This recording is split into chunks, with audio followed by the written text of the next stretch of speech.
Buenas tardes. Me voy a referir a perfilamiento genómico en cáncer, especialmente en tumores del sistema nervioso, que es el área en que más me desempeño.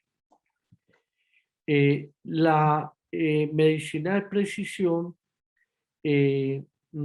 está basada en un enlace entre la parte básica y la parte clínica. De la parte básica, todo surgió a raíz de los informes del estudio del genoma humano y hay algunos datos interesantes. Cada uno de nosotros tiene 1 trillón de células, tenemos 1 billón de nucleótidos, básicamente tenemos 30.000 genes, con la particularidad de que el 99% de los genes entre cada uno de nosotros, los seres humanos, son iguales y hay más de 324 genes que se han implicado en cáncer. Pasando a la parte clínica, ustedes ven en el slide que los tumores cerebrales eh, ocupan un lugar luego del cáncer en adultos, luego del cáncer de mama, de próstata, de pulmón, colon, etcétera. Y la incidencia es de 23 por 100.000. Los tumores malignos, que es a los que más me voy a referir en el día de hoy, fueron reportados por el último análisis del grupo de tumores cerebrales de los Estados Unidos, como 123.484 para el año pasado.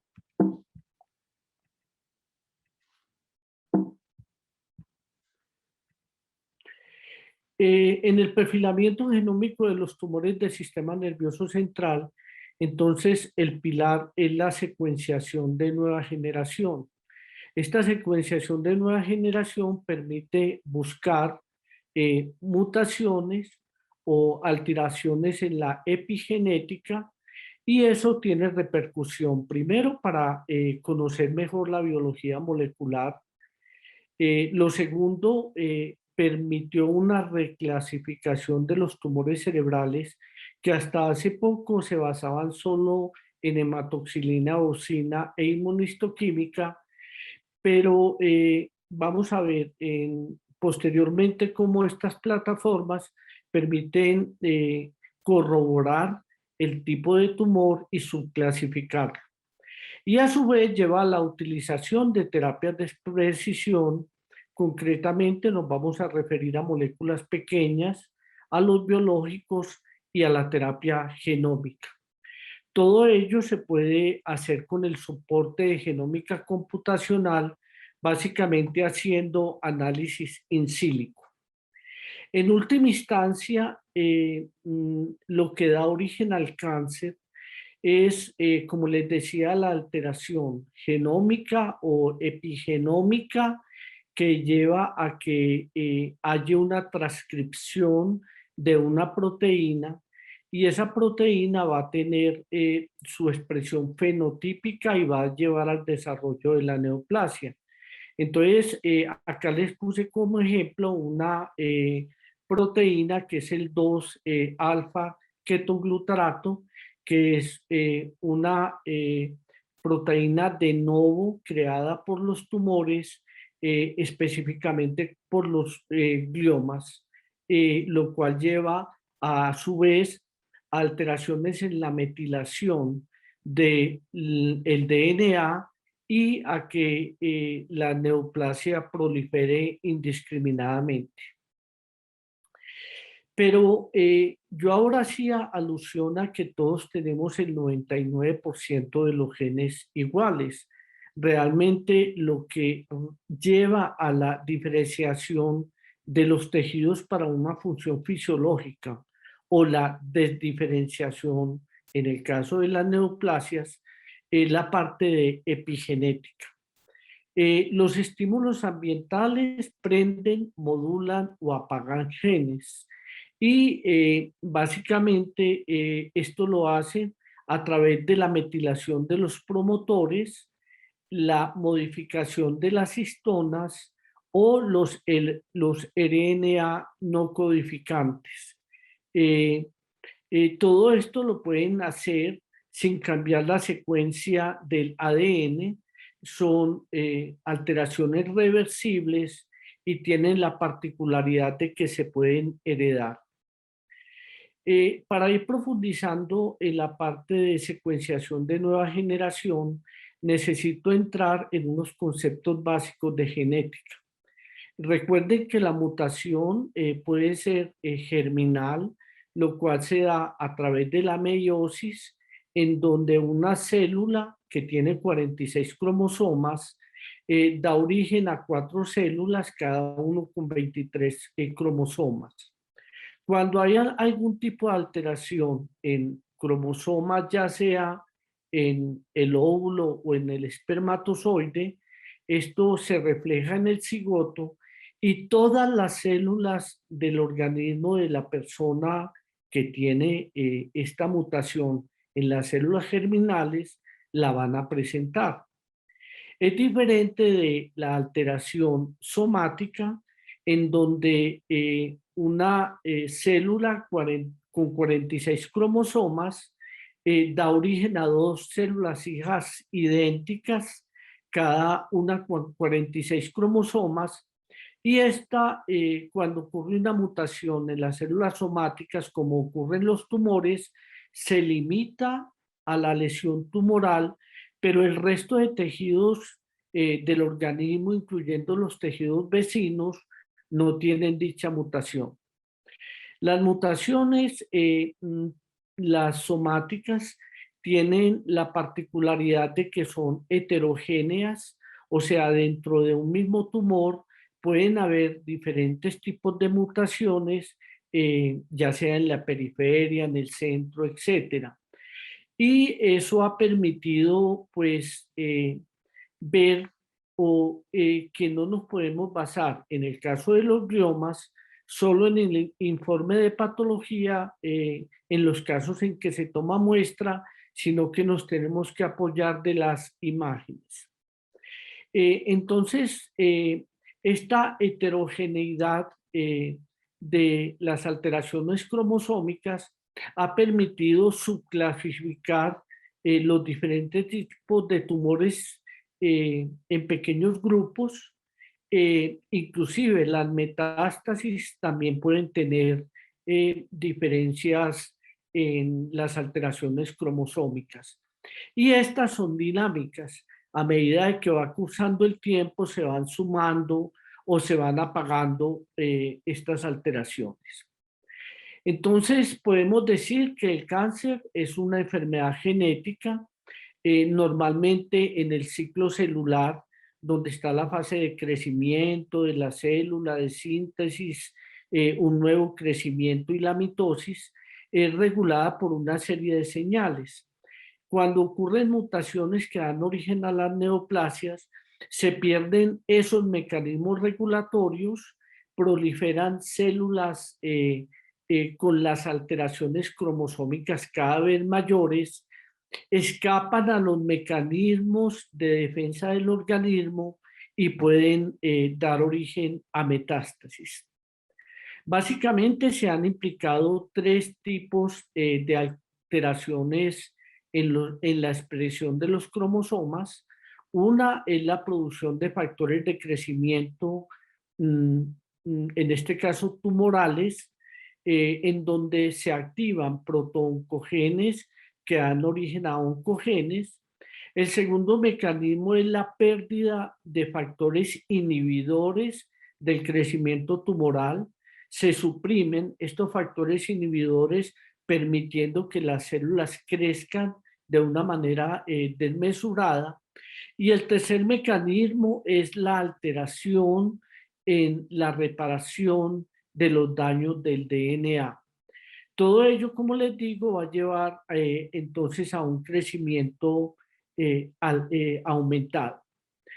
Y ya sea que las alteraciones sean de tipo hereditario o de tipo somático producidas, por ejemplo, por carcinógenos. Entonces, se van a presentar eh, células que tienen la ventaja de crecer, no pueden ser controladas por el sistema inmune. Se pierde el mensaje que normalmente debería dar el DNA, tienen la habilidad de dar origen a metástasis. Estas mutaciones pueden ser mutaciones de bases simples, pueden abarcar partes más complejas del cromosoma con delecciones, duplicaciones o rearreglos. Y las alteraciones tienen o se pueden caracterizar como driver si son supremamente importantes para permitir la progresión de la neoplasia o pasajeras si son epifenómenos y no tienen tales implicaciones. Entonces, en cáncer, estos tumores no es que sean inteligentes, no hay una mutación dirigida, sino que se va dando por la acumulación de eh, alteraciones genéticas driver o impulsoras y la casualidad en donde van persistiendo las células que tienen una mayor probabilidad de escapar al sistema inmune y romper barreras naturales, etc. Entonces, las funciones de los genes en cáncer tienen varios pasos. Uno es a través de los receptores. Aquí hay dos tipos de receptores. El receptor G, que tiene 7 dominios extracelulares acoplados a la proteína G, y los receptores de tirosinquinasa. Cuando estos receptores sufren algún tipo de activación funcional, llevan a que las células tengan una función particular y necesaria para el organismo. Pero cuando están funcionando anormalmente, como vamos a ver posteriormente, van a desencadenar de una manera repetitiva toda la cascada de mensajes intracelulares que llevan a la activación de factores de transcripción, lo cual se traduce a su vez en una proliferación desmesurada de las células y una función anormal. Entonces, fuera de estos receptores, de estas proteínas de membrana, estas proteínas de membrana usualmente se activan porque van entregando un grupo fosfato. El organismo a su vez tiene proteínas, enzimas que van quitando esos grupos fosfato para que en condiciones normales la célula deje de pasar el mensaje, lo cual no ocurre en las neoplasias. Hay otro tipo de proteínas nucleares, como les decía, los factores de transcripción, los factores de reparación del DNA, eh, proteínas que son como las transportadoras, las ubiquitin ligasas, que llevan las proteínas cuando cumplieron su función, las llevan al proteosoma para que a su vez sean descompuestas en aminoácidos, usualmente para reutilización. Otra función de los genes en cáncer, entonces, son las cascadas intracitoplasmáticas, las cuales son supremamente complejas. Hay cascadas que se relacionan con la motilidad de la célula. Por ejemplo, las células de glía malignas van abriendo caminos a través de los tractos de sustancia blanca y en pocas semanas invaden otros lóbulos cerebrales. Hay otros circuitos que están relacionados con la diferenciación celular. Eh, Hay circuitos que tienen que ver con la proliferación y circuitos que tienen que ver con la viabilidad. Las células tumorales usualmente se inmortalizan y escapan a los mecanismos de senescencia normales. Todas estas alteraciones cromosómicas entonces van a tener una manifestación fenotípica. El ejemplo clásico es en el cáncer colorectal, en donde una mutación del gen APC lleva a que se forme un adenoma temprano. El gen APC es el gen de adenoma poliposis cólica. Luego se suma otra alteración cromosómica, que es el KRAS, que lleva a un adenoma tardío. Si se suma una alteración en el TP53, ya se nos va a formar el carcinoma. Y si se suman otra serie de alteraciones, van a dar origen a las metástasis.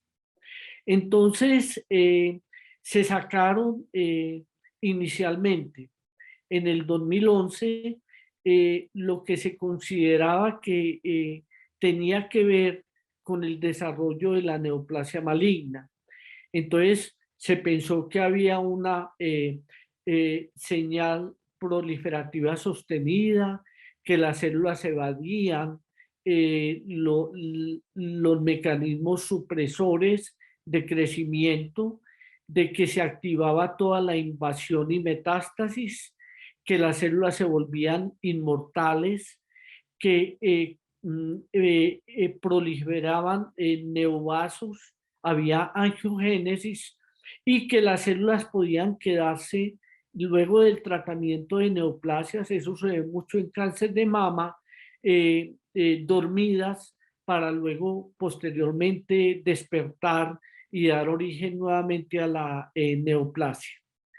Otros mecanismos que emergieron posteriormente fue la inestabilidad del genoma, los mecanismos de alteración en la regulación energética, el evitar la destrucción por el sistema inmune y se dio una importancia, se dio mucha importancia a los mecanismos que promovían la inflamación.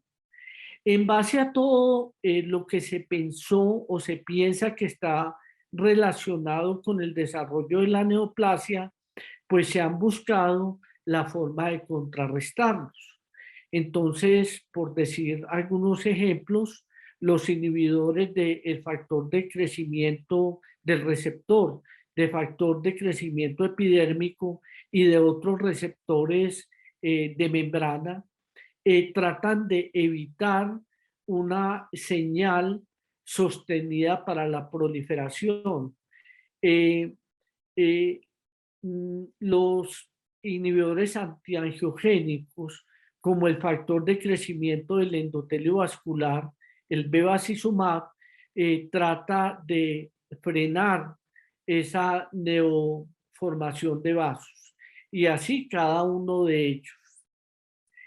Entonces, en medicina personalizada hemos ido virando desde el uso de la quimioterapia, en donde básicamente pues iba dirigida a la lesión tumoral, pero se hacía daño en muchas células normales del organismo.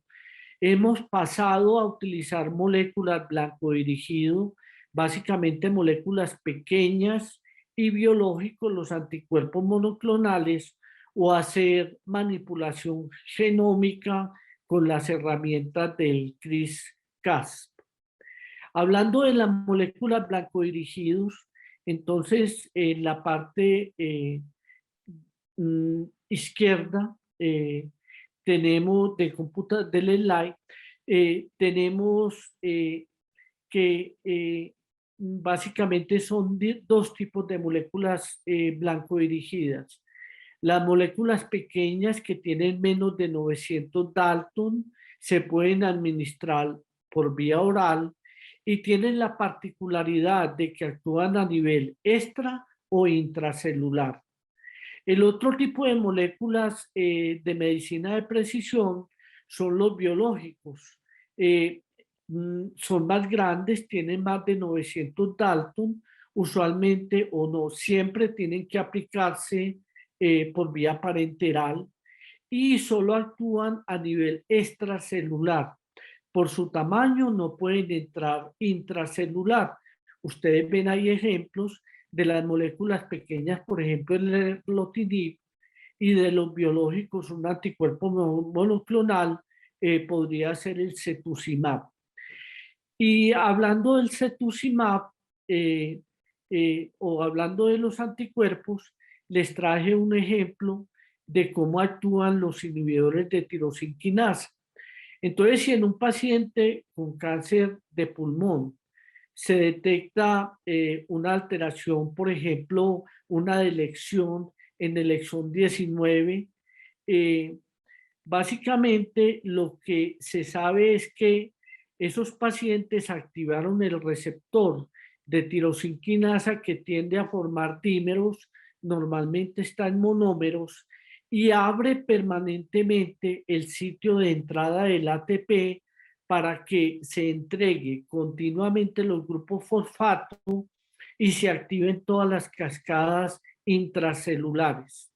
Pues con el osimertinib o con cualquier otra molécula pequeña se puede bloquear la entrada del ATP y en los pacientes con cáncer de pulmón se obtienen unas respuestas dramáticas. Este es otro ejemplo en melanoma. El BRAF normalmente lo que hace es frenar la señal para que el RAS GTP no lleve a toda la cascada intracelular. En los pacientes que tienen melanoma pueden presentar una mutación en la valina en la posición 600, en donde hay un cambio del aminoácido eh, glutamato por valina y se activa constantemente toda la cascada intracitoplasmática, pero uno puede utilizar una molécula blanco dirigida como el bemurafenib y bloquear ese sitio de entrada del ATP para evitar la proliferación celular. La otra forma, como les decía, de hacer terapia eh, dirigida es a través de los anticuerpos monoclonales. Los anticuerpos monoclonales buscan ciertos epítopes, o sea, porciones que fueron reconocidas por el sistema del HLA y la presentan y allí se une la porción variable de los anticuerpos. Al unirse, entonces bloquea la función, por ejemplo, del receptor y se evita que siga toda la cascada intracitoplasmática, o se puede bloquear el factor de crecimiento, por ejemplo, con el bevacizumab, no el receptor, sino el factor de crecimiento, y se obtiene un efecto similar. También se puede hacer inmunoterapia activa en ciertos tipos de tumores, por ejemplo, en melanoma, en cáncer de pulmón. Sabemos que los tumores que tienen muchas alteraciones genómicas se las ingenian para bloquear el ataque por el sistema inmune, concretamente por los linfocitos T, y hay una forma a través de los anticuerpos monoclonales anti-PDL1 y PD1 de quitar este bloqueo y permitir que el sistema inmune reconozca la célula tumoral y la destruya. Eh, eh, También los tumores se las ingenian para tener mecanismos de resistencia. Pueden tener mecanismos de resistencia porque hay una alteración en la captación de estas moléculas pequeñas, alteraciones en la unión, o o se crean o se activan nuevas vías diferentes a las que estábamos bloqueando. Esto también lo podemos conocer a través de los estudios de genómica y ver la forma de manipular. Entonces, ya que vimos qué es lo que tenemos que hacer, voy a analizar ¿qué permitió el uso de estos medicamentos de medicina personalizada? Lo primero fue utilizar la secuenciación a través del método de Sanger. Básicamente lo que se hace es utilizar dideoxinucleótidos que tienen una pigmentación especial y en donde a medida de que se van detectando, se va creando la secuencia y podemos saber si lo que había era una adenina seguido de una timina y así sucesivamente y ver el tipo de alteración que se presenta en el cromosoma que estamos analizando. Pero con el tiempo, entonces surgieron las secuenciaciones de nueva generación que inicialmente eran muy costosas, han ido bajando enormemente y se ha permitido que se masifique su utilización. Básicamente nosotros lo que hacemos es tener una secuencia de doble DNA, lo fragmentamos, tenemos una matriz con unos códigos de barra, le pegamos a este DNA fragmentado unos extremos que van a ser reconocidos en la matriz y van a entrar como una llave en una cerradura. Posteriormente hacemos PCR, multiplicamos estas secuencias de DNA y las vamos a reconocer por grupos. Entonces estos clústeres se van a leer y se van a ir viendo en la medida de que esto se hace a gran escala, se va viendo qué tipo de alteración se va presentando en relación con una matriz que teníamos original. Entonces, esta es la forma de hacerlo. Aquí básicamente cogimos y fragmentamos el DNA, lo vamos organizando en unas librerías y lo podemos ir reconociendo, las alteraciones que se van presentando en determinados cromosomas a nivel de los genes. Y cuando nos enfrentamos a tejido tumoral, entonces podemos tener, como les decía, alteraciones de germinales en donde la vamos a encontrar en todas las muestras que se tomaron del tumor, a diferencia de las alteraciones somáticas en donde prima la heterogeneidad tumoral y se pueden encontrar alteraciones genómicas en unos sitios en relación a los otros.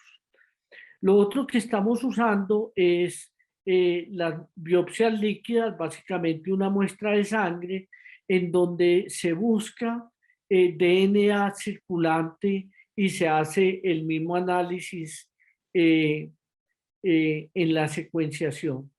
Entonces, les repito, básicamente tenemos la biopsia, extraemos el DNA, lo fragmentamos, podemos hacer secuenciación de la totalidad del genoma. Esto no es práctico y es de muy difícil interpretación. Lo mejor es coger librerías de genes que nosotros creemos que tienen importancia o que se ha demostrado tienen importancia en el tipo de neoplasia o de patología que estamos analizando, buscamos las matrices y procedemos a hacer el análisis, como les dije anteriormente, buscando en esa secuenciación en paralelo y masiva qué tipo de alteraciones se van presentando. Entonces, acá tenemos tejido tumoral. Se trata de ver la parte más pura del tumor. Aquí tendríamos tejido vecino normal. Se hace secuenciación y se ve cómo varía. Por ejemplo, acá hay una alteración que se presenta en todas la secuenciación en paralelo. Entonces, esto es una alteración homocigótica y acá solo se presenta en la mitad básicamente es una alteración heterocigótica comparando el tejido normal con el tejido tumoral, el tejido normal vecino con el tejido tumoral. ¿Y cómo se reporta esta variación?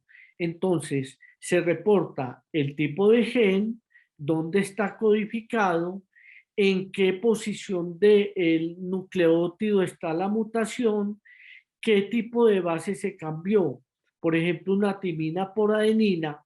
Y a su vez, en la parte fenotípica, en la proteína, en donde se cambió, como les decía anteriormente, por ejemplo, en melanoma, una valina por un ácido glutámico. Estas son las mutaciones que ya están descritas en la literatura, pero hay otro tipo de mutaciones. Hay mutaciones que no tienen repercusiones clínicas. Esto lo saben los genetistas de análisis de población, o lo que es más interesante para nosotros, las mutaciones de significado incierto, que a su vez pueden ser somáticas o germinales, en donde comparamos con la población general, qué tan raras son, y buscamos a través de la parte de bioinformática in silico la repercusión que tienen y su asociación con cáncer. Entonces, hay otra serie de sellos mutacionales. Hay algo que se llama la carga mutacional tumoral, en donde del tejido que estamos analizando sacamos un promedio del tipo de alteraciones mutacionales. Aquí, por ejemplo, vemos que hay bajo número de alteraciones mutacionales. Aquí hay muchas alteraciones en los cromosomas de la lesión tumoral que estamos analizando, y eso nos lleva a pensar que estos pacientes pueden ser candidatos a inmunoterapia, porque a medida de que más proteínas anormales se están produciendo, mayor es la probabilidad de que escapen al sistema inmune. Lo otro que se puede analizar haciendo secuenciación de nueva generación son las alteraciones en los mecanismos de reparación normal, perdón, del DNA.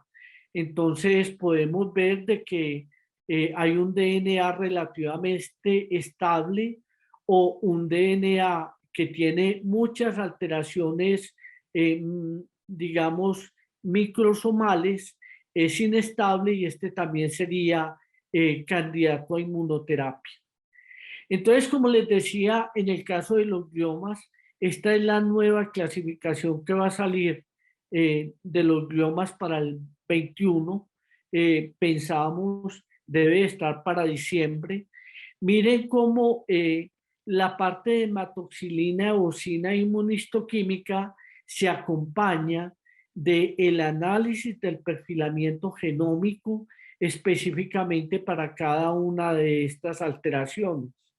Entonces eso permite corroborar qué es el tipo de tumor que estábamos pensando y hablar de un pronóstico y buscar dianas terapéuticas para medicina personalizada.